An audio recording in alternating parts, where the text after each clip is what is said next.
Ryan Bohl, now a senior Middle East and North Africa analyst at global risk intelligence firm RANE. Ryan, thank you very much for your time, first of all. Now, there are growing fears that this Rafah invasion will cause a humanitarian catastrophe. What are the main fears here with this offensive? Well, there are two. The first is worsening of the famine conditions that are already starting to take place across the Strip, which would be caused by an interruption of the aid lifelines to places like Rafah and across Gaza as Palestinians, civilians, try to get out of the way of this potential assault. The other, of course, is that the Israelis have shown throughout most of this campaign that they carry out these large scale offensives. And when they do so, it results in significant loss of civilian life. So, unless the Israelis are willing to change tactics, carry out more of a raid and targeted strategy, it's likely that we'll see elevated civilian casualties in the course of any Israeli military operations. And Ryan, we're talking about 1.4 million displaced Palestinians there, if not more. Talk us through what the logistics look like here of moving that many people. Is it even possible?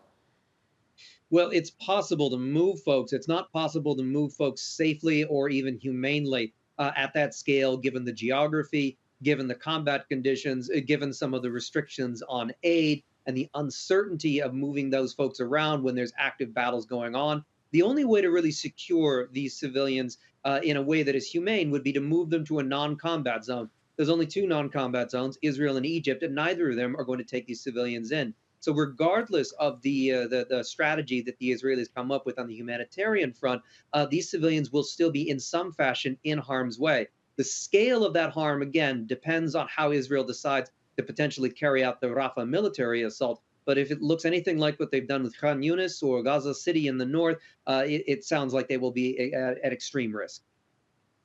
I mean, Israel has been saying for a while now that these plans will include what they refer to as humanitarian islands. What could they mean by these? And where is there left in the enclave where there's the infrastructure in place to provide dwellings for 1.4 million Palestinians?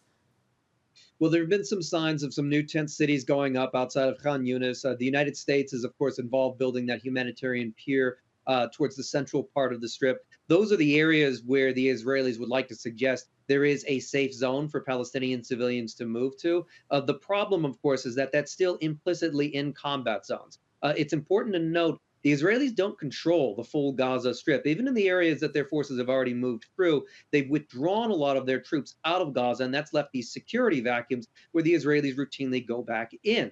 We've had several battles that have taken place, for example, at Shifa Hospital towards the northern part of the Strip. So that implies that regardless of where Palestinians go, the Israelis may still carry out raids and military operations against remnants of Hamas, other militant groups, criminal gangs, etc., as they attempt to carry out this whack-a-mole strategy in Gaza, rather than deploy the amount of troops and police that would be necessary to fully militarily occupy that area.